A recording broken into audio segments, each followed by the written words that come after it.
Assalamualaikum warahmatullahi wabarakatuh.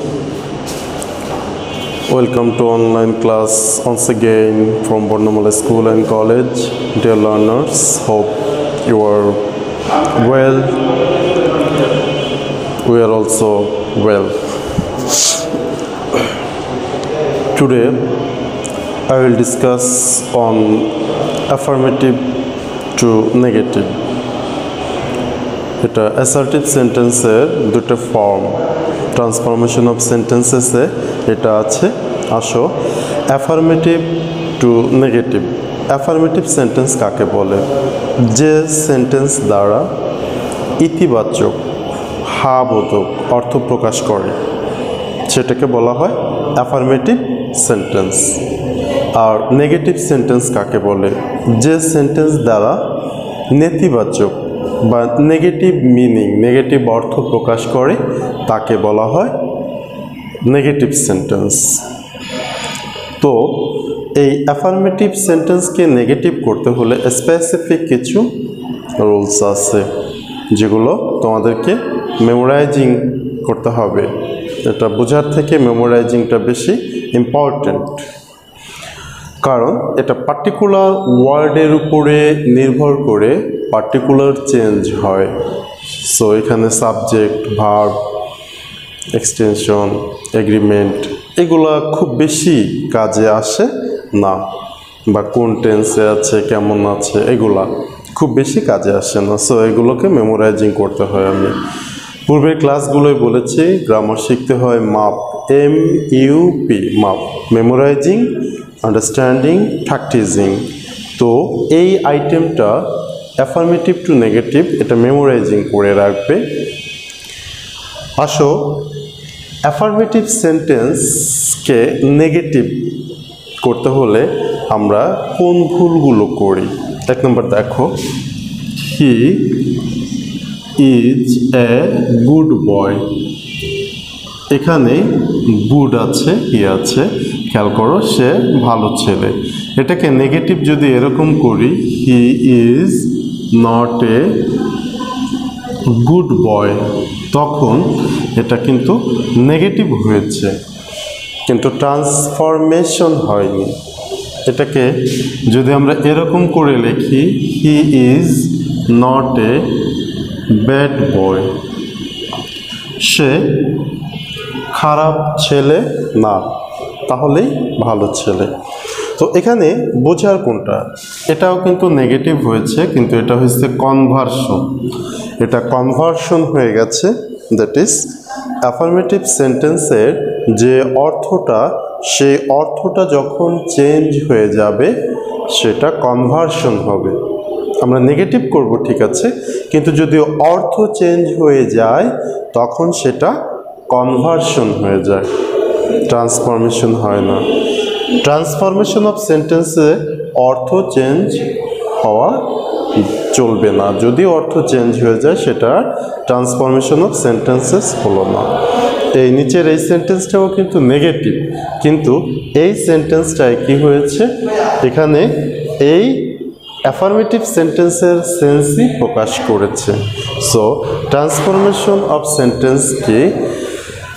একটি সেন্টেন্সকে change করতে হবে উইদাউট চেঞ্জিং ইটস মিনিং। এটার অর্থ চেঞ্জ করা ছাড়া এটাকে কি করতে হবে? স্ট্রাকচার চেঞ্জ করতে হবে। তাহলে কোশ্চেন আসে, একটা সেন্টেন্সকে কয়ভাবে চেঞ্জ করা যায়? একটা সেন্টেন্সকে দুভাবে চেঞ্জ করা যায়, একটা হলো স্ট্রাকচার আর একটা হলো মিনিং। তো কনভার্সন অফ সেন্টেন্সের স্ট্রাকচার এবং মিনিং উভয়েরই চেঞ্জ হয়ে যায়। Transformation of sentences, we can only change the structure of the sentence, but we cannot change the meaning of the sentence. That is the key factor of transformation of sentences. শিক্ষার্থীরা তাহলে বুঝতে পারছো যে এই transformation of sentence আর conversion of সেন্টেন্সের মধ্যে পার্থক্য কি? He is a good boy, সে ভালো ছেলে। He is not a good boy, সে ভালো ছেলে নয়, তাহলে অর্থ চেঞ্জ হয়ে গেছে। সো এটা কি হয়েছে? এটা কনভার্সন হয়েছে। হ্যাঁ, অর্থেরও চেঞ্জ হয়েছে, স্ট্রাকচারের চেঞ্জ হয়েছে। কিভাবে স্ট্রাকচারের চেঞ্জ হলো? পরের সেন্টেন্স দেখো, নট নেই, নিচের সেন্টেন্সে একটা নট যোগ হয়েছে, আর অর্থেরও চেঞ্জ হয়ে গেছে। আর ট্রান্সফরমেশন অফ সেন্টেন্সে দেখো এখানে স্ট্রাকচারের চেঞ্জ হয়েছে, বাট এই গুডের অপোজিট ওয়ার্ড ব্যাড বসানোর ফলে অর্থটা একই রয়েছে। He is not a bad boy, সে খারাপ ছেলে না, তাহলেই ভালো ছেলে। আসো আমরা কিছু এক্সাম্পল খেয়াল করি অ্যাফার্মেটিভ সেন্টেন্স। আশা করি অ্যাফার্মেটিভ, নেগেটিভ বুঝতে পেরেছ, এবং conversion of sentence, transformation of সেন্টেন্সের ভিতরে যে পার্থক্য আছে সেটা বুঝতে পেরেছ। আসো দেখো, he is a regular student. এখানে এই অ্যাফার্মেটিভ, অ্যাফার্মেটিভ সেন্টেন্সটা কি যুক্ত আছে? এটা বিভার্ব যুক্ত আছে। বিভার্ব যুক্ত অ্যাফার্মেটিভ সেন্টেন্সকে নেগেটিভ করতে হলে কি করতে হয়?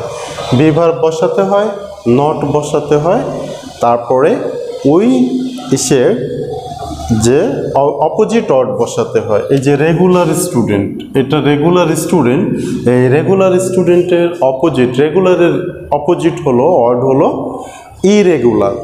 রেগুলার নিয়মিত, ইরেগুলার অনিয়মিত। তো এখানে আমাদের কি করতে হবে? হি ইজ নট এ, এখানে এ ছিল এখানে রেগুলারের জন্য। এখন আমি যখন ইরেগুলার বসাবো তখন কি হবে? তখন এটা অ্যান হবে। কেন অ্যান হবে? এই আইটা ছিল কি, আইটা আছে হলো vowel. He is not an irregular student. আশা করি এটা বুঝতে পেরেছ যে তাহলে এই বিভার্ব যুক্ত অ্যাফার্মেটিভ সেন্টেন্সকে নেগেটিভ করতে হলে কি করতে হয়? বিভার্বটা বসাতে হয়, নট বসাতে হয়, অপোজিট ওয়ার্ড বসাতে হয়, রেগুলারের অপোজিট ইরেগুলার। আর এখানে এ ছিল, আরটা ছিল কনসোনেন্ট। এখানে অ্যান বসেছে, এর কারণটা হলো এই রেগুলারের অপোজিট ইরেগুলারের আইটা আছে ভাওয়েল, সেজন্য অ্যান বসেছে। তাহলে সুপ্রিয় শিক্ষার্থীরা এটাও খেয়াল করতে হবে যে আমাকে যখন আমি এই অপোজিট ওয়ার্ডটা চেঞ্জ করব তখন এটা ভাওয়েল দ্বারা শুরু হচ্ছে কিনা, তখন তো এটা এ এন এর অ্যান বসবে। 2 নম্বর এক্সাম্পলটা দেখো যে হেলথ ইজ ওয়েলথ, স্বাস্থ্যই সম্পদ, health is wealth.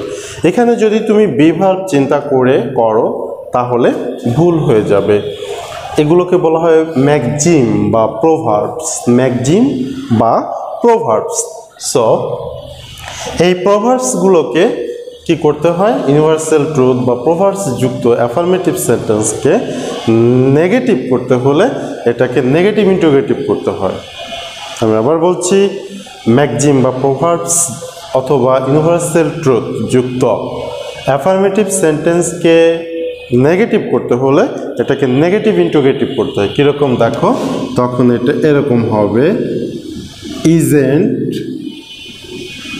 Health wealth question mark, isn't health wealth, health is wealth. তো এখানে কিন্তু আমরা তাহলে এইটাকে বিভার্ব আমরা ধরেছি, ওটা বিভার্ব যুক্তই। এখানে খেয়াল করো, এখানে হেলথ ইজ ওয়েল, এখানে কি হয়েছে? ম্যাক্সিমের কারণে নেগেটিভ ইন্টিগ্রেটিভ হয়েছে। এখন আসো আমরা 3 নম্বর এক্সাম্পলটা দেখি, মাস্ট যুক্ত। এখানে মাস্ট যুক্ত অ্যাফার্মেটিভ সেন্টেন্সে must, need, has to, had to এগুলো থাকলে, তাহলে মাস্ট, নিড, হ্যাজ টু যদি থাকে, এই অ্যাফার্মেটিভ সেন্টেন্সকে নেগেটিভ করতে হলে ক্যান নট বাট অথবা ক্যান নট হেল্প বসিয়ে করতে হয়। আমরা যদি ক্যান নট হেল্প বসিয়ে করি তাহলে ভার্বের সাথে আইএনজি যোগ করতে হয়। তাহলে কি হবে? We cannot but work hard to prosper in life. খেয়াল করো যে উই ক্যান নট বাট। এখন যদি কোনো স্টুডেন্ট এখানে ক্যান নট হেল্প বসায় তখন ভার্বের সাথে আইএনজি যোগ হবে। We can not help working hard. 4 নম্বর এক্সাম্পলটা দেখো, এভরি মাদার, এভরি দিয়ে শুরু হলে, এভরি বা অল দ্বারা শুরু হলে অ্যাফার্মেটিভ সেন্টেন্স, এটাকে নেগেটিভ করতে হলে এভরি বা অল এর পরিবর্তে প্রথমেই বসে দেয়ার ইজ নো। আবার বলছি, এভরি বা অল যুক্ত অ্যাফার্মেটিভ সেন্টেন্সকে নেগেটিভ করতে হলে এভরি বা অল এর পরিবর্তে প্রথমেই বসে দেয়ার ইজ নো, এরপরে এই সাবজেক্টটা বসে যাবে there is no mother. Subject এবং এই ভার্বের মাঝখানে বসবে but, there is no mother but loves her child. তাহলে এভরি বা অল যুক্ত অ্যাফার্মেটিভ সেন্টেন্সকে নেগেটিভ করতে হলে এভরি বা অলের পরিবর্তে শুরুতেই দেয়ার ইজ নো বসে, এরপরে যে সাবজেক্টটা থাকে এই সাবজেক্টটা বসছে এখানে ভার্ব, এর মাঝখানে বসেছে but. There is no mother but loves the child. এবার আসো, এখানে অনলি বা অ্যালোন থাকলে কি করতে হয় তোমরা জানো, তারপর আমরা আবার বলছি। অনলি বা অ্যালোন যুক্ত অ্যাফার্মেটিভ সেন্টেন্সকে নেগেটিভ করতে হলে 3টি বিষয় খেয়াল করতে হয়। অনলি বা অ্যালোন কার পূর্বে বসেছে, এটা কাকে ইন্ডিকেট করছে। যদি এটা ব্যক্তিকে ইন্ডিকেট করে তাহলে নান বাট বসে, আর নান বাট নেগেটিভ সেন্টেন্সের শুরুতেই বসে। যদি বস্তুকে বোঝায় তাহলে নাথিং বাট বসে, আর বয়স বোঝালে এটা নট লেস দেন অথবা নট মোর দেন বসে। তাহলে তোমাদের এই নোভা হ্যাজ অনলি 3 ডলস, এই ডলস এটা বস্তু, তাহলে বস্তুর পরিবর্তে বা বস্তুর পূর্বে বসছে হলো অনলি, সেই ক্ষেত্রে আমরা অনলির পরিবর্তে বসাবো হলো নাথিং বাট। আর যদি বয়স বোঝাতো তাহলে নট লেস দেন অথবা নট মোর দেন বসতো। এখানে আসো, এটার আর কোনো চেঞ্জ হবে না। নোভা হ্যাজ, এখানে অনলি এর পরিবর্তে nothing but 3 dolls. Nova has nothing but 3 dolls. এখানে কি হয়েছে, অনলির জায়গায় যেহেতু বস্তু বোঝাইছে এই নাথিং বাটটা বসেছে।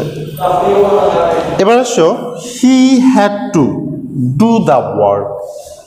নিডেড, হ্যাড টু দ্বারা যদি অ্যাফার্মেটিভ সেন্টেন্স আর মানে পাও, নিডেড অথবা হ্যাড টু আছে অ্যাফার্মেটিভ সেন্টেন্সে, তখন কি করতে হবে, এটাকে নেগেটিভ করতে হলে তোমাকে কি করতে হবে, নেগেটিভ করতে হলে কুড নট বাট, যেহেতু হ্যাড পাস্ট টেন্সে আছে, হ্যাজ টুতে ক্যান নট বাট, হ্যাড টুতে could not but.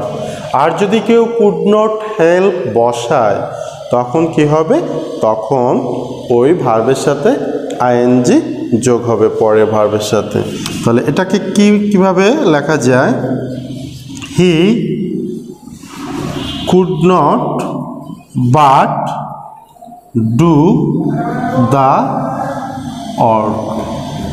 He could not but do the work. এখন আসো, এটাকে যদি আমরা এরকম করে লিখি, হি কুড নট হেল্প, তখন কি হবে, এই ডুইং দ্য ওয়ার্ক। কেন হয়েছে, এর কারণটা হলো কুড নট হেল্প যদি বসাই তখন এই ডু ভার্বের সাথে আইএনজি যোগ হয়েছে।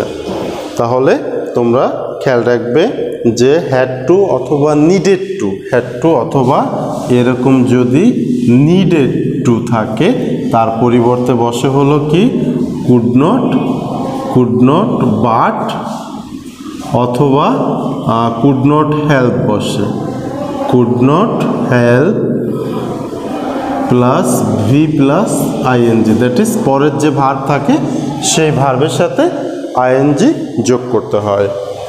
এখন আসো এই অলওয়েজ যুক্ত অ্যাফার্মেটিভ সেন্টেন্সকে নেগেটিভ করতে হলে অলওয়েজে পরিবর্তে বসে নেভার, আর পরের যে অর্ডটা আছে তা অপোজিট অর্ড বসে।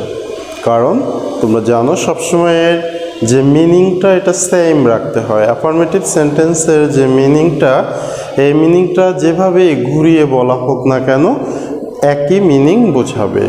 যদি মিনিং চেঞ্জ হয়ে যায় তখন তো আর ট্রান্সফরমেশন অফ সেন্টেন্স হলো না। এখন আসো I always remember you. Remember অর্থ হলো স্মরণ করা, আর এর অপোজিট অর্থ হলো ফরগেট, ভুলে যাওয়া। তাহলে কি হবে? I never FORGET forget you. I never forget you. তাহলে সুপ্রিয় শিক্ষার্থীরা, তোমরা এখানে আমরা দুইটা সূক্ষ্ম পার্থক্য দেখালাম যে ইজ থাকলেই সেটা দুটেই যে এটা বিভার্বযুক্ত এমনটা না। He is a regular student, health is wealth, দুটো সেন্টেন্সে ইজ বসেছে, বাট এটা বিভার্ব থাকলে বা বসলে খেয়াল করতে হবে যদি বিভার্ব একটা রেগুলার সেন্টেন্সে বসে তখন সেটা নট বসিয়ে অপোজিট অর্ড বসে। আর বিভার্ব যদি ম্যাক্সিম অথবা কোনো তো ইউনিভার্সাল ট্রুথে বসে তখন এটাকে নেগেটিভ ইন্টারোগেটিভ করতে হয়। তো আমরা মাস্টের নিয়মটা পেলাম। মাস্ট তোমরা দুভাবে পেতে পারো, ক্যান নট করতে পারো, ক্যান নট বাট অথবা ক্যান নট হেল্প। যদি ক্যান নট হেল্প বসাও তখন কি হবে? তার ভার্বের সাথে আইএনজি যোগ হবে। যদি এটাকে এরকম আমরা করতাম যে ক্যান নট হেল্প, এখানে যদি আমরা এরকম ক্যান নট হেল্প বসাতাম তখন এই ভার্বের সাথে কি হইতো? এই যে he can not help working hard to prosper in life. এরপরে আসো এভরি বা ওয়াল যুক্ত থাকলে সেটা আমরা কি করেছি? প্রথমেই দেয়ার ইজ নো বসে সাবজেক্ট বসবে, বাট বসবে, আবার কি বসবে? ভার্ব বসবে। এটাকে আপনারা হু ডাজ নটও পেতে পারেন। হু ডাজ নট দিয়েও করতে হয়। যদি ডাজ বসাতে হয় তখন কি করতে হয়? ওই সেন্টেন্সের যে প্রদত্ত ভার্ব থাকে তার সাথে এস বাই এস বাদ দিতে হয়। এরপরে দেখো এই যে অনলি বা অ্যালোনের যে নিয়ম, যদি ব্যক্তির পরিবর্তে বসে নাউন ভার্ব বসে, বস্তুর পরিবর্তে নাথিং বাট, বয়সের ক্ষেত্রে নট লেস দ্যান অথবা নট মোর দ্যান বসে। এখানে বস্তু বোঝাইছে 3 dolls, Nova has only 3 dolls। তাহলে কি আছে যে Nova has nothing but 3 dolls, এটা বস্তুকে ইন্ডিকেট করেছে, এই জন্য আমরা নাথিং বাট বসিয়েছি। He had to do the work, had to বসলে could not but, has to বসলে ক্যান নট বাট, এটা খেয়াল রাখবে। এখন আসো অলওয়েজ থাকলে কি বসে? অলওয়েজ নেভার বসে, অপোজিট অর্ড বসে পরের শব্দটা। তো সুপ্রিয় শিক্ষার্থীরা, এই যে জিনিসগুলো আলোচনা করা হলো সেগুলো তোমরা আরও বেশি এক্সাম্পলগুলো প্র্যাকটিস করবে। ভালো থাকবে, সুস্থ থাকবে। আল্লাহ হাফিজ।